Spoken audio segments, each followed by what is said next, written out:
إن الحمد لله نحمده ونستعينه ونستغفره ونعوذ بالله من شرور أنفسنا ومن سيئات أعمالنا من يهده الله فلا مضل له ومن يضلل فلا هادي له وأشهد أن لا إله إلا الله وحده لا شريك له وأشهد أن محمدا عبده ورسوله يا أيها الذين آمنوا اتقوا الله حق تقاته ولا تموتن إلا وأنتم مسلمون يا أيها الناس اتقوا ربكم الذي خلقكم من نفس واحدة وخلق منها زوجها وبث منهما رجالا كثيرا ونساء واتقوا الله الذي تساءلون به والأرحام إن الله كان عليكم رقيبا أما بعد فإن خير الحديث كتاب الله وخير الهدي هدي محمد صلى الله عليه وسلم وشر الأمور محدثاتها وكل محدثة بدعة وكل بدعة ضلالة وكل ضلالة في النار. സഹോദരന്മാരെ, സത്യവിശ്വാസികളെ, കഴിഞ്ഞ രണ്ട് ഖുത്ബകളിലായി ഷഹാദത്തു അല്ലാ ഇലാഹ ഇല്ലല്ലാ എന്ന സാക്ഷ്യ വചനത്തിന്റെ നിബന്ധനകളും അത് സാക്ഷാത്കൃതമാകാൻ വേണ്ട കാര്യങ്ങളെ സംബന്ധിച്ചുമാണ് മനസ്സിലാക്കിയത്. ഈ സാക്ഷ്യത്തിന്റെ രണ്ടാമത്തെ വശമാണ് അഷ്ഹദു അന്ന മുഹമ്മദ് റസൂലുള്ള, മുഹമ്മദ് അള്ളാഹുവിന്റെ ദൂതനാണെന്ന് ഞാൻ സാക്ഷ്യപ്പെടുത്തുന്നു എന്നത്. രണ്ട് സാക്ഷ്യവചനങ്ങളിൽ രണ്ടാമത്തേത്, ഒന്ന് അള്ളാഹുവിനെ കുറിച്ച്, രണ്ട് അള്ളാഹു നിയോഗിച്ച പ്രവാചകനായ മുഹമ്മദ് നബിയെ സംബന്ധിച്ചുള്ള സാക്ഷ്യം. ഒരാൾ മുസ്ലിമായി അംഗീകരിക്കപ്പെടുവാൻ അനിവാര്യമായ രണ്ട് കാര്യങ്ങളിൽ രണ്ടാമത്തെ കാര്യമാണ് ഈ പറഞ്ഞ സാക്ഷ്യം എന്ന് പറയുന്നത്. ഇസ്ലാം കാര്യം 5 വിഷയങ്ങൾ അടങ്ങിയതാണ്. അതിൽ ഒന്നാമത് പറയുന്നത് ലാ ഇലാഹ ഇല്ലല്ലാ എന്ന സാക്ഷ്യവചനമാണ്. അതിനോട് ചേർത്ത് പറഞ്ഞിട്ടുള്ള, അതായത് ഒന്നാമത്തെ കാര്യത്തിന്റെ രണ്ടാമത്തെ ഭാഗമാണ് മുഹമ്മദ് അള്ളാഹുവിന്റെ അടിമയും ദൂതനുമാകുന്നു എന്നത്. ഇസ്ലാം കാര്യങ്ങളിലെ 5 രണ്ടാമത്തെ കാര്യമല്ല, അള്ളാഹു അല്ലാതെ മറ്റൊരു ആരാധനായി ഇല്ല എന്നതിന്റെ ഭാഗമായി അതിന്റെ രണ്ടാം പകുതിയായി പറഞ്ഞിട്ടുള്ളതാണ് നബിയെ സംബന്ധിച്ച സാക്ഷ്യം എന്നത്. ഇതിൽ നിന്ന് തന്നെ മുഹമ്മദ് നബിയെ സംബന്ധിച്ചുള്ള സാക്ഷ്യം എത്രത്തോളം പ്രാധാന്യമർഹിക്കുന്നതാണ് എന്ന് മനസ്സിലാക്കാൻ സാധിക്കും. ഇമാം ബുഖാരിയും മുസ്ലിമും ഒക്കെ ഉദ്ധരിച്ച നിരവധി ഹദീസുകളിൽ ഇസ്ലാം കാര്യത്തിലെ ഒന്നാമത്തെ വിഷയത്തിന്റെ രണ്ടാമത്തെ ഭാഗമായി ഒരുപാട് ഹദീസുകളിൽ ഈ കാര്യം പറഞ്ഞിട്ടുണ്ട്. അപ്പൊ ഈ വിഷയം അംഗീകരിക്കാത്ത ഒരുത്തൻ മുസ്ലിം ആവുകയില്ല എന്ന് അതിൽ നിന്ന് തന്നെ മനസ്സിലാക്കുവാൻ സാധിക്കും. നേരത്തെ തൗഹീദിന്റെയും ലാ ഇലാഹ ഇല്ലല്ലയുടെയും ഒരുപാട് ശ്രേഷ്ഠതകളും ഫലങ്ങളും നാം മനസ്സിലാക്കിയിട്ടുണ്ട്. അതുപോലെ ഈ രണ്ടാമത്തെ സാക്ഷ്യം കൊണ്ട് ഉണ്ടാകുന്ന നേട്ടങ്ങൾ എന്താണ് എന്നത് അള്ളാഹുവും റസൂലും നമുക്ക് പഠിപ്പിച്ചു തന്നിട്ടുണ്ട്. ഉബാദത്ത് ബിൻ സ്വാമിത്ത് റളിയല്ലാഹു അൻഹുവിൽ നിന്ന് ഉദ്ധരിക്കുന്ന ഇമാം ബുഖാരി റഹിമഹുല്ല റിപ്പോർട്ട് ചെയ്ത ഹദീസിൽ ഈ രണ്ട് സാക്ഷ്യവചനങ്ങളെ കുറിച്ച്, അള്ളാഹുവിലുള്ള സാക്ഷ്യവും മുഹമ്മദ് നബിയിലുള്ള സാക്ഷ്യവും, ഈസാ നബി അള്ളാഹുവിന്റെ അടിമയും പ്രവാചകനുമാണ് എന്നതും, ഈസാ നബി ഉണ്ടായത് അള്ളാഹു മറിയമിലേക്ക് ഇട്ടുകൊടുത്ത അല്ലെങ്കിൽ നിർദ്ദേശിച്ച ഒരു കൽപ്പനയുടെ അടിസ്ഥാനത്തിലും അള്ളാഹുവിൽ നിന്ന് നിക്ഷേപിക്കപ്പെട്ട റൂഹിനാൽ ജീവൻ കൊണ്ടതുമാണ്, സ്വർഗവും നരകവും സത്യമാണ് എന്നൊക്കെ പറഞ്ഞതിന് ശേഷം ഇതൊക്കെ വിശ്വസിച്ച ആൾക്കുണ്ടാകുന്ന ഫലത്തെക്കുറിച്ച് പറയുന്നത് അദ്ഖലഹുല്ലാഹുൽ ജന്ന അലാമ ഖാന മിനൽ അമൽ. എന്തൊരു പ്രവൃത്തിയാണോ ഈ പറഞ്ഞതിനനുസരിച്ച് അവനിൽ നിന്നുണ്ടാകുന്നത് അതിനനുസരിച്ച് അള്ളാഹു അവനെ സ്വർഗത്തിൽ പ്രവേശിപ്പിക്കും. അപ്പൊ ലാ ഇലാഹ ഇല്ലല്ലാഹ് അംഗീകരിച്ച ഒരാൾ മാത്രം സ്വർഗത്തിൽ പോകും എന്ന് പറഞ്ഞിട്ടില്ല. അതേപോലെ മുഹമ്മദ് അള്ളാഹുവിന്റെ ദൂതനാണ് എന്ന് സാക്ഷ്യപ്പെടുത്തുകയും പിന്നെ അവസാനം എന്താ പറഞ്ഞത്, അലാമ കാന മിനൽ അമൽ. ലാ ഇലാഹ ഇല്ലല്ലയെ കുറിച്ച് നമ്മൾ മനസ്സിലാക്കി. ലാ ഇലാഹ ഇല്ലല്ലാഹ് പറയുകയും അതനുസരിച്ചുള്ള പ്രവർത്തനങ്ങളും ഉണ്ടാകണം, അതിനെതിരായ പ്രവർത്തനങ്ങൾ ഉണ്ടാകരുത്. അതേപോലെ മുഹമ്മദ് അള്ളാഹുവിന്റെ ദൂതനാണ് എന്ന് അംഗീകരിച്ചാൽ മുഹമ്മദ് നബി സല്ലല്ലാഹു അലൈഹി വസല്ലമ പറഞ്ഞ കാര്യങ്ങൾ ചോദ്യം ചെയ്യാതെ തൃപ്തിയോടുകൂടി കീഴ്പ്പെട്ട് അംഗീകരിച്ച് പ്രവൃത്തിപദത്തിൽ കൊണ്ടുവരികയും ചെയ്യണം. അങ്ങനെ അവൻ വാക്കിനെ പ്രവൃത്തിയാക്കി മാറ്റുമ്പോൾ അതിനനുസരിച്ചാണ് അവൻ അള്ളാഹു സ്വർഗത്തിൽ പ്രവേശനം നൽകുന്നത്. എല്ലാവരും ഒരേപോലെ സ്വർഗത്തിൽ പോകുന്നവരല്ല, അതിൽ വ്യത്യാസമുണ്ടാകും. ആ വ്യത്യാസപ്പെടുന്നത് എന്തിനനുസരിച്ചാണ്? ഈ വിശ്വാസവും വിശ്വാസമനുസരിച്ചുള്ള പ്രവർത്തനവും വ്യത്യാസപ്പെടുന്നതിനനുസരിച്ച് സ്വർഗത്തിലുള്ള പ്രവേശനത്തിനും വ്യത്യാസമുണ്ടാകും എന്നർത്ഥം. അപ്പോ സ്വർഗത്തിൽ പോകണമെങ്കിൽ മുഹമ്മദ് റസൂലുള്ള എന്ന സാക്ഷ്യം അംഗീകരിക്കേണ്ടതുണ്ട്. മൂന്നാമത്തെ കാര്യം, സ്വർഗത്തിന് 8 കവാടങ്ങളുണ്ട്, വാതിലുകളുണ്ട്. അതിന് ഓരോന്നിനും ഓരോ തരത്തിലുള്ള ആളുകളുണ്ട് എന്നത് ഹദീസുകളിൽ വന്നിട്ടുണ്ട്. എല്ലാ വാതിലുകളിലൂടെയും പ്രവേശിക്കാൻ പറ്റുന്ന ചില ആളുകളെ സംബന്ധിച്ചും ചില ഹദീസുകളിൽ ഒന്നിൽ കൂടുതൽ കാര്യങ്ങൾ പ്രതിപാദിച്ചിട്ടുണ്ട്. അതെല്ലാം കൂടി ഇവിടെ പറയുന്നില്ല.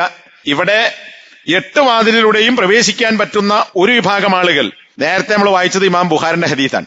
ഇതേ ഹദീസ് അതേ സഹാബിയിൽ നിന്ന് ഇമാം മുസ്ലിം റിവായത്ത് ചെയ്തിട്ടുണ്ട്. അതിന്റെ അവസാനത്തിൽ സ്വർഗത്തിൽ പ്രവേശിപ്പിക്കും എന്ന് പറഞ്ഞതിന് പുറമെ അദ്ഖലഹുല്ലാഹു മിൻ അയ്യി അബ്വാബിൽ ജന്നത്തി സമാനിയത്തി ശാഅ, സ്വർഗത്തിന്റെ 8 വാതിലുകളിൽ ഏതിലൂടെ പ്രവേശിക്കാൻ അവൻ ഉദ്ദേശിക്കുന്നുവോ, അതായത് ആരുദ്ദേശിക്കുക, ആ ഉദ്ദേശിക്കുന്ന കവാടത്തിലൂടെ അവനെ അള്ളാഹു പ്രവേശിപ്പിക്കും. അപ്പൊ ഇന്നത് എന്നില്ല, 8 വാതിലിലൂടെയും അവന് വേണമെങ്കിൽ പ്രവേശിക്കാം.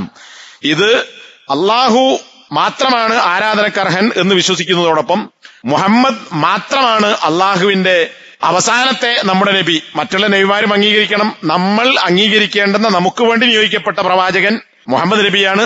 ആ മുഹമ്മദ് നബിയെ അംഗീകരിച്ച് സാക്ഷ്യപ്പെടുത്തി പിൻപറ്റേണ്ടതുണ്ട്. അങ്ങനെയുള്ള ആൾക്ക് ഈ 8 വാതിലിലൂടെയും സ്വർഗത്തിൽ പ്രവേശിക്കാൻ സാധിക്കും എന്നത് ഇതിന്റെ മറ്റൊരു ഫലമായി ഹദീസിലൂടെ പഠിപ്പിച്ചിട്ടുണ്ട്. 4-മത്തേത്, ലാ ഇലാഹ ഇല്ലല്ലാഹ് അംഗീകരിച്ച ഒരുത്തനെ അള്ളാഹു നരകത്തിന്റെ മേൽ ഹറാമാക്കിയിരിക്കുന്നു എന്ന് പറഞ്ഞാൽ അതിന്റെ 2 തലങ്ങൾ കഴിഞ്ഞ ഖുത്ബയിൽ നാം മനസ്സിലാക്കിയിട്ടുണ്ട്. ഇവിടെ ഞാനത് ആവർത്തിച്ച് വിശദീകരിക്കുന്നില്ല.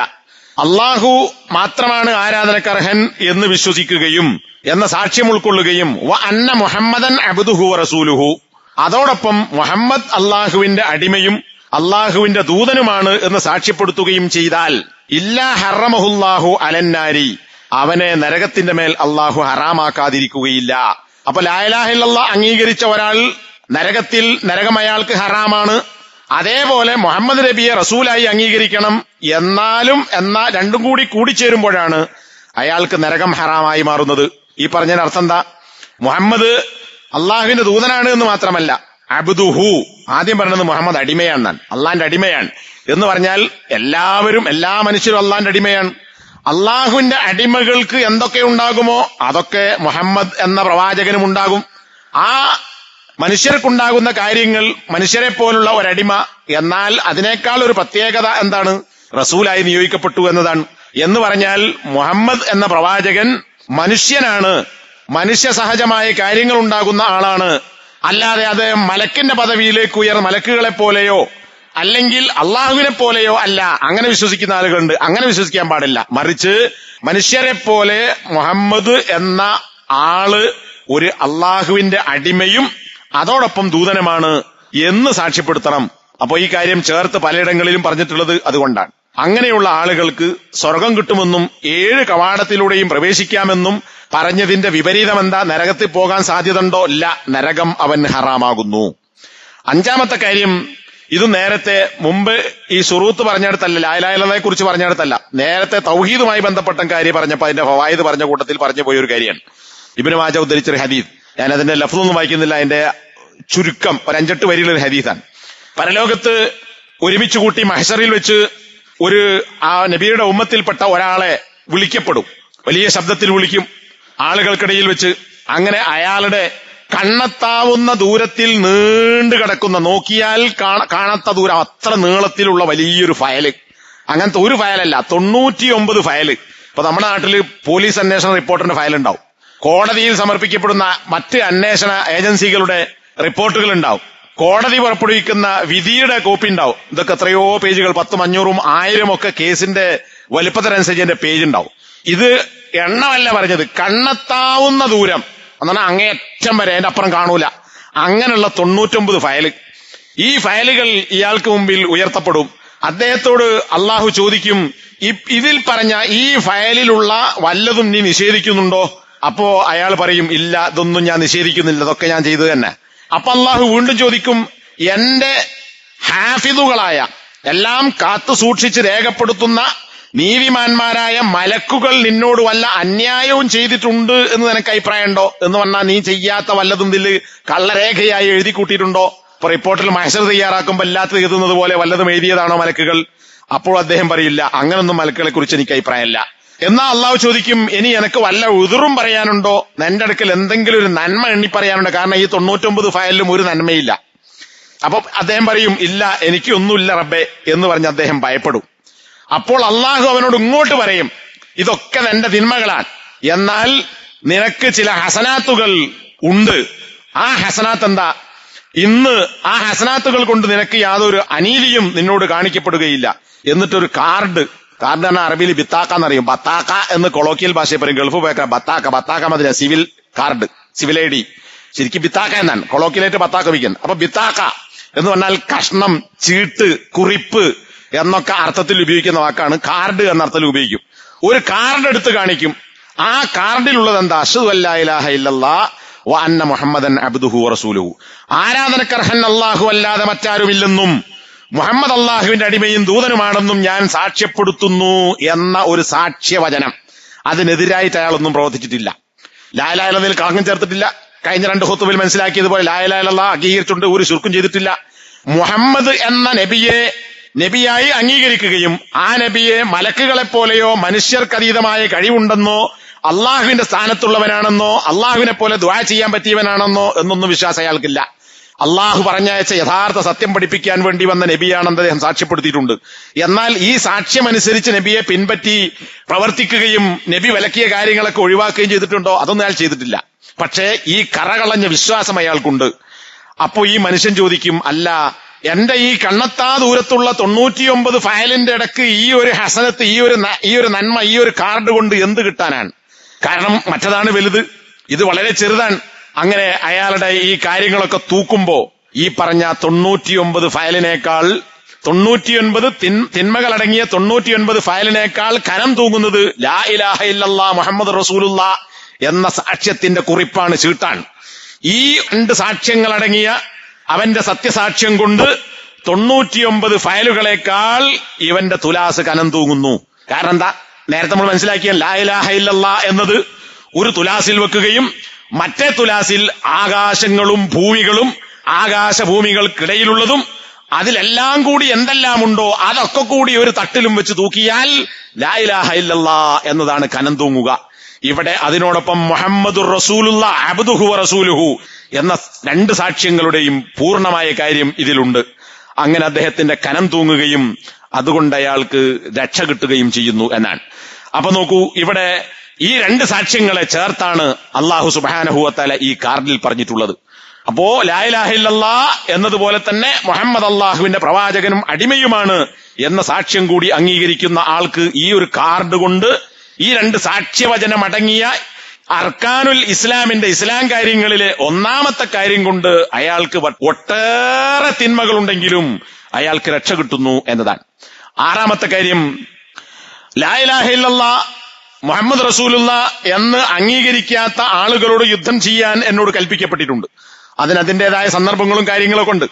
എന്നിട്ട് പറയാൻ, ഏതുവരെ ലാ ഇലാഹ ഇല്ലല്ലാഹ് അള്ളാഹു അല്ലാതെ ആരാധനക്കർഹനായി മറ്റാരുമില്ലെന്ന് സാക്ഷ്യപ്പെടുത്തുകയും വയുഅ്മിനൂ ബി എന്നിൽ വിശ്വസിക്കുകയും, നബിയാ പറയണത്, എന്നിൽ വിശ്വസിക്കുക, മുഹമ്മദ് എന്ന റസൂലായ എന്നെ വിശ്വസിക്കുകയും. അപ്പൊ അള്ളാഹു ആണ് ഏക ആരാധ്യൻ എന്ന് അംഗീകരിക്കുന്നതോടൊപ്പം മുഹമ്മദ് എന്ന ഞാൻ അള്ളാഹുവിന്റെ പ്രവാചകനാകുന്നു എന്നുകൂടി വിശ്വസിക്കുകയും വബിമാ ജീതു ബിഹി ഞാൻ കൊണ്ടുവന്ന കാര്യങ്ങളിൽ വിശ്വസിക്കുകയും, ഖുർആൻ അതുപോലെ റസൂൽ കൊണ്ടുവന്ന കാര്യം, അള്ളാഹുവിന്റെ വഹി അനുസരിച്ചുള്ള സുന്നത്ത് നടപടിക്രമങ്ങൾ, ഫൈദാ ഫഅലൂ ദാലിക ഈ കാര്യം മനുഷ്യന്മാർ അംഗീകരിച്ചാൽ അസമൂ മിന്നി ദിമാഅഹും വ അംവാലഹും ഇല്ലാ ബിഹഖിഹാ വഹിസാബുഹാ അലല്ലാഹ് അവർ അവരുടെ രക്തങ്ങളും അവരുടെ സമ്പാദ്യവും സംരക്ഷിച്ചിരിക്കുന്നു എന്ന് പറഞ്ഞാൽ ഈ 2 സാക്ഷ്യവചനം അംഗീകരിച്ച ഒരുത്തന്റെ രക്തത്തിന് മൂല്യമുണ്ട്.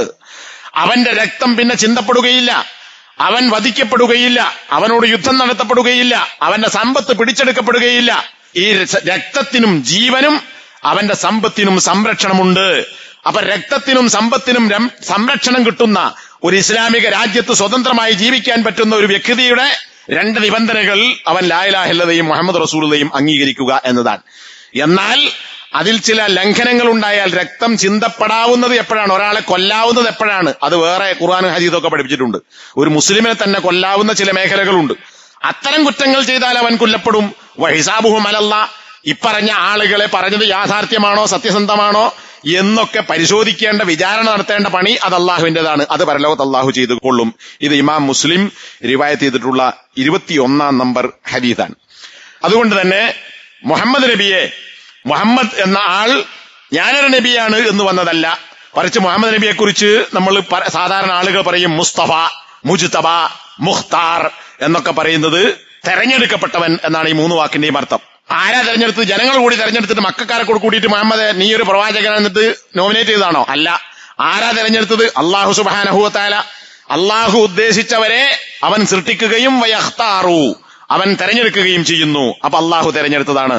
വഇന്നഹും ഇൻദനാ ലമിനൽ മുസ്തഫൈനൽ അഖിയാർ, അള്ളാഹുവിന്റെ പ്രവാചകന്മാരായ ആളുകൾ ഏറ്റവും നല്ലവരായ തെരഞ്ഞെടുക്കപ്പെട്ടവരുടെ കൂട്ടത്തിൽ പെട്ടവരാകുന്നു. അപ്പോ എല്ലാ പ്രവാചകന്മാരും മുസ്തഫമാരാണ് എന്ന് പറഞ്ഞാൽ അള്ളാഹു തെരഞ്ഞെടുത്ത ആളുകളാകുന്നു. ആ കൂട്ടത്തിൽ മുഹമ്മദ് നബിയും പെടുന്നു. മുഹമ്മദ് നബിയും മുസ്തഫയാൻ, മുജ്തബയാൻ, മുഖ്താറാൻ. അള്ളാഹു തെരഞ്ഞെടുത്ത ആളുകളാണ്, ജനങ്ങൾ തെരഞ്ഞെടുത്ത് നിയോഗിച്ചതല്ല. ആ നിലക്ക് മുഹമ്മദ് നബി സ്വന്തം പ്രവാചകത്വം വാദിച്ചു വന്നവനല്ല, അള്ളാഹു തെരഞ്ഞെടുത്ത് നിശ്ചയിച്ചയച്ച ആളാകുന്നു. പിന്നെയോ അറബികൾക്കോ അല്ലെങ്കിൽ മക്കക്കാർക്കോ മാത്രമുള്ളതല്ല, അക്കാലഘട്ടത്തിലോ മാത്രമുള്ളവർക്ക് അല്ല, എല്ലാ നബിമാർക്കും നമ്മളൊക്കെ അംഗീകരിക്കേണ്ടുന്ന എല്ലാ മനുഷ്യരും അംഗീകരിക്കേണ്ടുന്ന, അതായത് നബീന്റെ കാലം തൊട്ടിങ്ങോട്ട് ലോകാവസാനം വരെയുള്ള മനുഷ്യർ മുഴുവൻ അംഗീകരിക്കേണ്ടുന്ന, പിന്നെ ഖുർആനിന്റെയും ഹദീസിന്റെയും വെളിച്ചത്തിൽ ജിന്ന് വർഗത്തിൽപ്പെട്ട ആളുകളും വിശ്വസിക്കുകയും അംഗീകരിക്കുകയും ചെയ്യേണ്ട പ്രവാചകനാകുന്നു.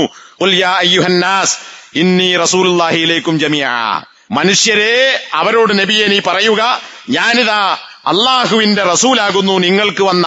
ആർക്ക്? ഇലൈക്കും ജമീഅൻ, നിങ്ങളിലേക്ക് എല്ലാവർക്കും. അപ്പൊ എന്താ, അറബികൾക്ക് മാത്രമല്ല. അങ്ങനെ ചില ആൾക്കാർ പറയും. ഇപ്പൊ ചില യുക്തിവാദികൾ എന്ന് പറയുന്ന യുക്തിയില്ലാത്ത ആളുകൾ പറയുന്നത് മക്കയിലെ അറബികൾക്ക് മാത്രം വന്നതാണ്, അല്ലെങ്കിൽ അറബികൾക്കുള്ളതാണ്.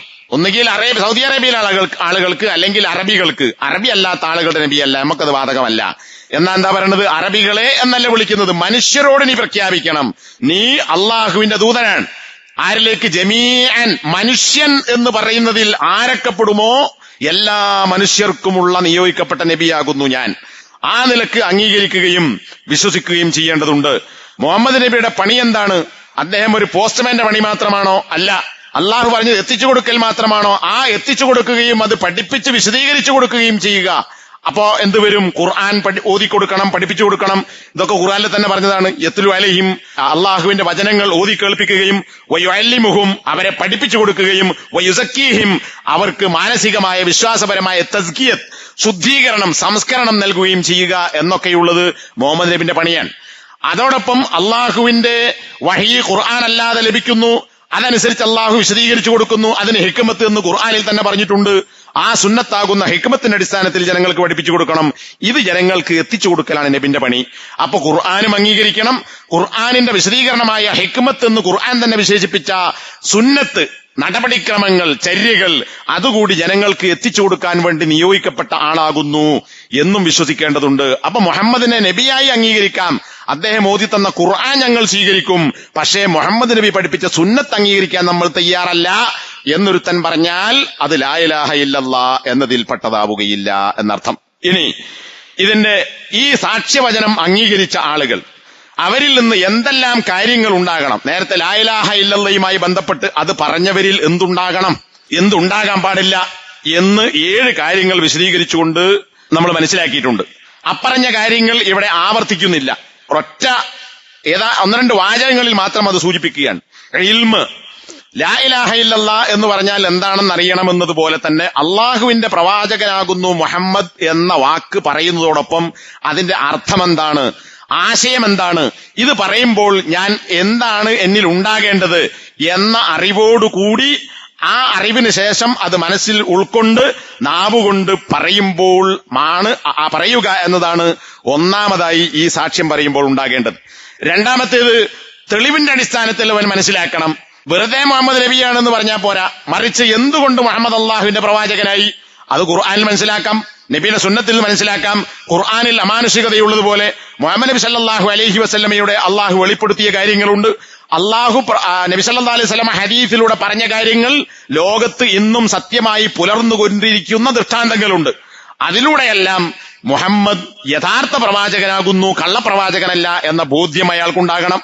അത് മൂന്നാമത്തേത് ഇഖ്ലാസ്, അള്ളാഹുവിനെ ആരാധിക്കുന്നതിൽ കലർപ്പ്, ശിർക്കുണ്ടാകാൻ പാടില്ല. ഇവിടെ എന്താണ് കലർപ്പിൽ നിന്ന് മുക്തമാകുക എന്ന് പറഞ്ഞാൽ പിൻപറ്റപ്പെടാൻ വേണ്ടി അള്ളാഹു നിയോഗിച്ചവനാണ് മുഹമ്മദ് നബി. അതുകൊണ്ട് മതത്തിന്റെ നിയമങ്ങൾ എന്ന വിഷയത്തിൽ മുഹമ്മദ് നബി സല്ലല്ലാഹു അലൈഹി വസല്ലമയല്ലാത്ത, നബിയുടെ വാക്കും പ്രവൃത്തിയും അല്ലാത്ത മറ്റൊരാളുടെയും വാക്കോ പ്രവൃത്തിയോ ഞാൻ പിൻപറ്റേണ്ടവനല്ല. അത് നബിയെ മാത്രമാണ് ഞാൻ പിൻപറ്റേണ്ടത്.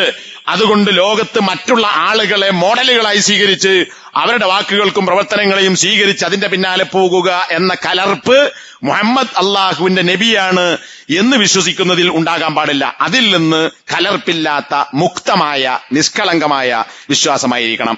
വാക്കിൽ മാത്രമല്ല, പ്രവർത്തനത്തിലും പ്രവൃത്തിപദത്തിലും മുഹമ്മദ് അള്ളാഹുവിന്റെ പ്രവാചകനാണ് എന്ന് വിശ്വസിച്ചാൽ മുഹമ്മദ് നബി സല്ലല്ലാഹു അലൈഹി വസല്ലം പറഞ്ഞ കാര്യങ്ങൾ വാക്കുകൊണ്ടും പ്രവൃത്തി കൊണ്ടും അംഗീകരിക്കുക എന്ന സത്യസന്ധതയും ഈ സാക്ഷ്യത്തിലും ഉണ്ടാകണം.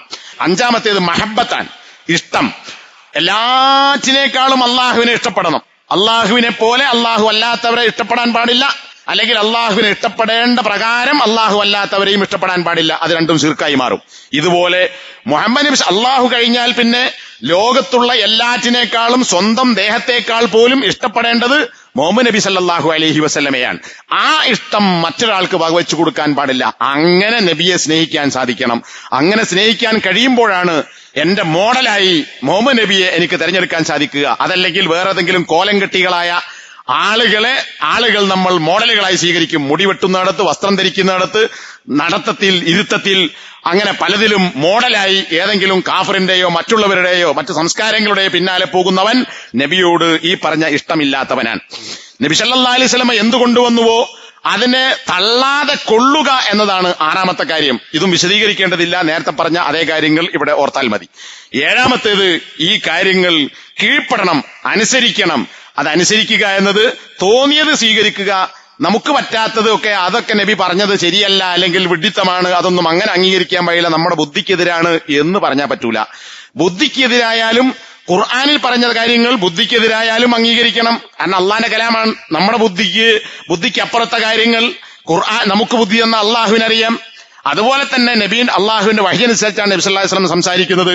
നബിന്റെ ഹദീസിൽ വന്ന കാര്യങ്ങൾ നമ്മുടെ ബുദ്ധിക്ക് യുക്തമല്ല എന്ന് തോന്നിയേക്കാം. പക്ഷേ നമ്മുടെ ബുദ്ധിയെ സൃഷ്ടിച്ചവനായ അള്ളാഹുവാണ് നബി സല്ലല്ലാഹു അലൈഹി വസല്ലം വഹിയിലൂടെ ഇക്കാര്യം പഠിപ്പിച്ചു കൊടുത്തത്. അതുകൊണ്ട് അതും അംഗീകരിക്കണം. അവിടെ സംശയമില്ലാതെ, തള്ളലില്ലാതെ പൂർണ്ണമായും അതിന് കീഴ്പ്പെട്ട് അനുസരിക്കുക. ഈ 7 കാര്യങ്ങൾ കഴിഞ്ഞ 2 ഖുത്ബകളിൽ പറഞ്ഞ കാര്യങ്ങൾ ചുരുക്കത്തിൽ ഇവിടെയും ബാധകമാണ് എന്നർത്ഥം. ഇതിനെ പണ്ഡിതന്മാർ ഒറ്റ വാചകത്തിൽ ഒതുക്കിയതായി കാണിക്കാൻ സാധിക്കും. അശ്ശഹാദത്താനി മുതലാസിമത്താൻ ലാ തൻഫക്കു ഇഹ്ദാഹുമാ അനിൽ ഉഖ്റ.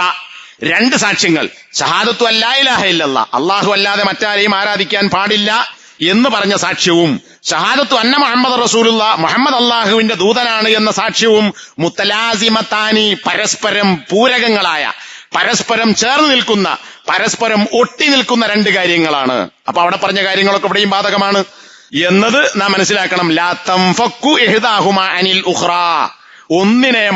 ഒന്ന് മറ്റൊന്നിൽ നിന്ന് വേറിട്ട് പോവുകയില്ല. ഫക്ക എന്ന് പറഞ്ഞാൽ അഴിക്കുക എന്നാണ്. നമ്മൾ നട്ടൊക്കെ അഴിക്കില്ലേ, ഫക്ക. ഇൻഫക്ക എന്ന് പറഞ്ഞാൽ അഴിഞ്ഞു പോവുക. രണ്ടും വേറിട്ട് പോകുന്ന, അഴിഞ്ഞു പോകുന്ന കാര്യങ്ങളല്ല, രണ്ടും ചേർന്ന് ഒട്ടി നിൽക്കുന്ന കാര്യങ്ങളാണ്.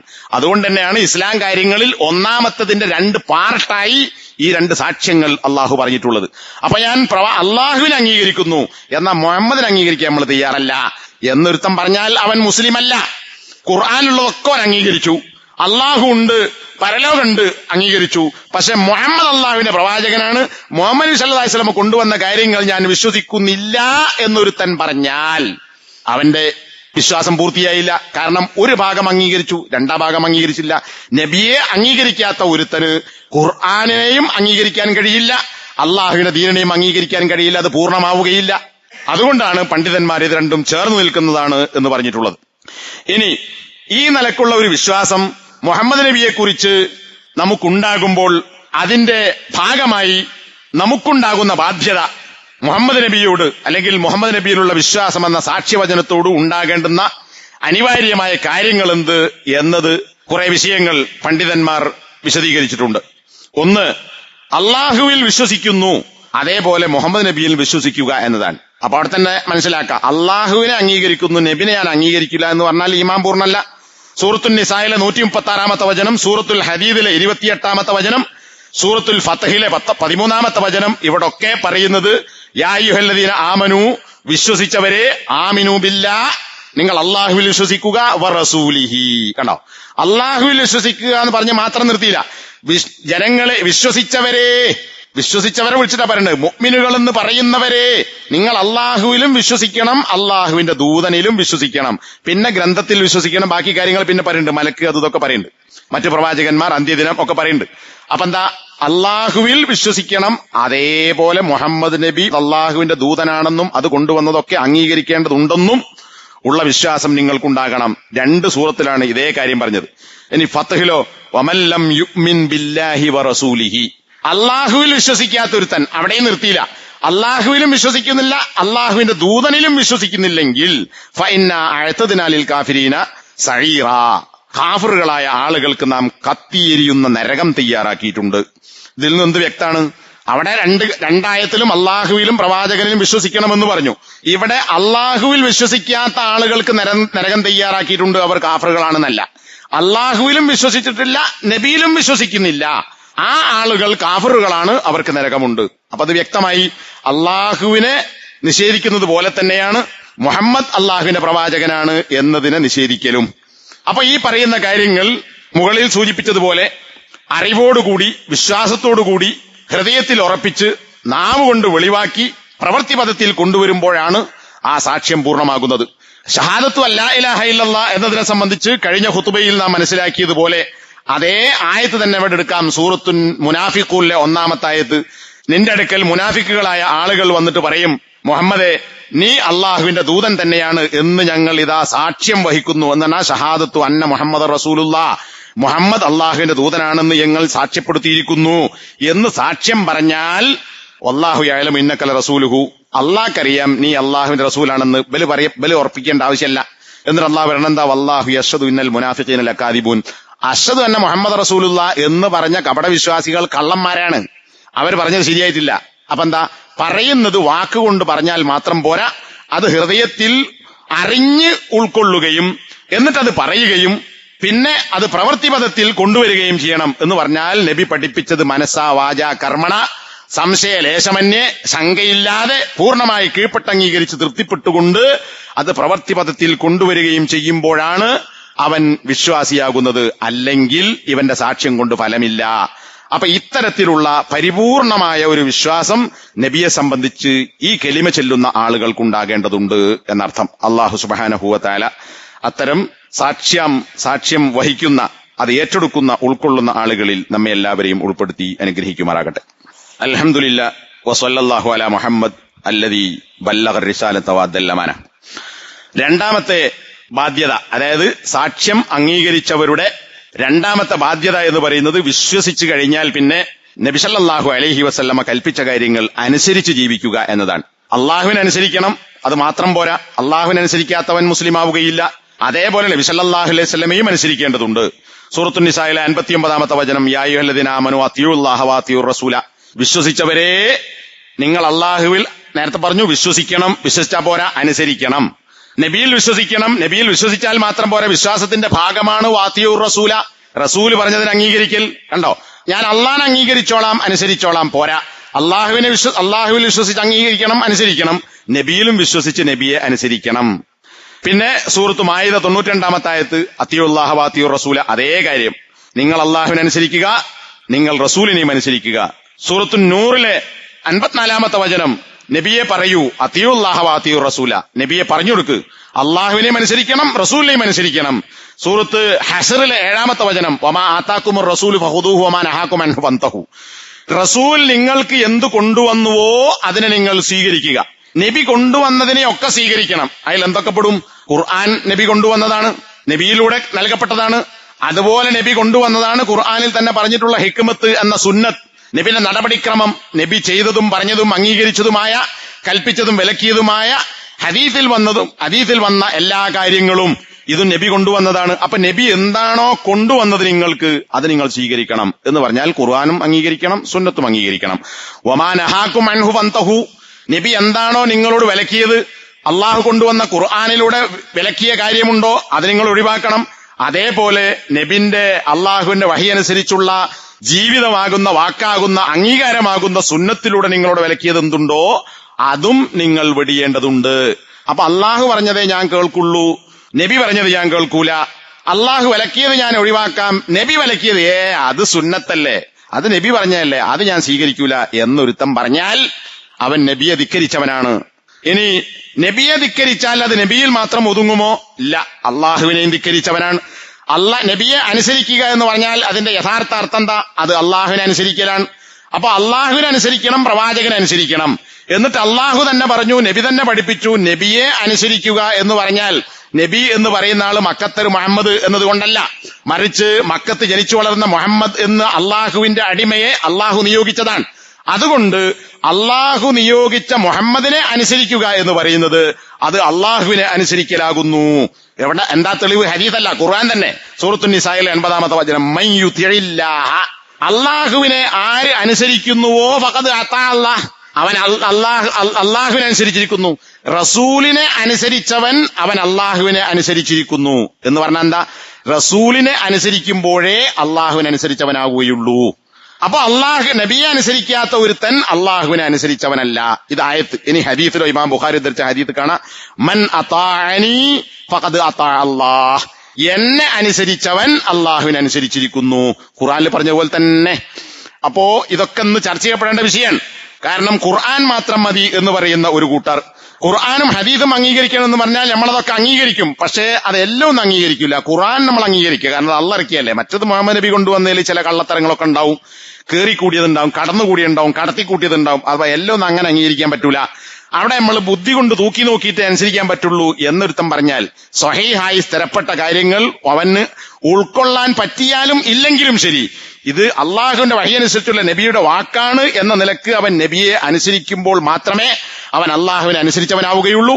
അപ്പോൾ മാത്രമേ അങ്ങനെ നബിയെ വിശ്വസിക്കുമ്പോഴേ അള്ളാഹുവിൽ വിശ്വസിച്ചവനാവുകയുള്ളൂ. ഇത് രണ്ടും ഉണ്ടെങ്കിലേ ഒരുത്തൻ മുസ്ലിം ആവുകയുള്ളൂ, ഇല്ലെങ്കിൽ അവൻ മുസ്ലിം അല്ല എന്നർത്ഥം. ഇനി ഇപ്പറഞ്ഞതിന് തന്നെ തുടർച്ചയായി ചില കാര്യങ്ങളുണ്ട്. ഇൻഷാ അല്ലാഹ് അത് അടുത്ത ഖുതുബയിൽ വിശദീകരിക്കാം. അള്ളാഹു സുബ്ഹാനഹു വ തആല യഥാർത്ഥ വിശ്വാസികളും അള്ളാഹുവിനെയും പ്രവാചകനെയും അനുസരിക്കുന്നവരും യഥാർത്ഥ സാക്ഷ്യത്തിന്റെ അനുയായികളും ആകാൻ അള്ളാഹു സുബ്ഹാനഹു വ തആല നമുക്ക് തൗഫീഖ് നൽകുമാറാകട്ടെ. അതിനുവേണ്ടിയുള്ള വിശ്വാസവും വായനയും പഠനവും കേൾക്കലും ശ്രദ്ധയും പകർത്തലും ഉൾക്കൊള്ളലും നമ്മളിൽ നിന്നുണ്ടാകണം. പ്രാർത്ഥിച്ചാൽ മാത്രം പോരാ, പ്രാർത്ഥനക്കനുസരിച്ച് പ്രവർത്തനങ്ങൾ നമ്മളിൽ നിന്നുണ്ടാകേണ്ടതുണ്ട്. അങ്ങനെ ഈ സാക്ഷ്യത്തിന്റെ പൂർത്തീകരണത്തിലേക്ക് എത്തുന്ന അറിവും ഉറപ്പും അതനുസരിച്ചുള്ള കർമ്മവും കൊണ്ട് നാളെ പരലോകത്ത് സ്വർഗത്തിൽ പോകുന്ന മുഹമ്മദ് നബിയുടെ യഥാർത്ഥ ഉമ്മത്തിന്റെ ആളുകളായി മാറാൻ അള്ളാഹു നമുക്ക് തൗഫീഖ് നൽകുമാറാകട്ടെ. റബ്ബനാ ആതിനാ ഫിദ്ദുനിയ ഹസന വഫിൽ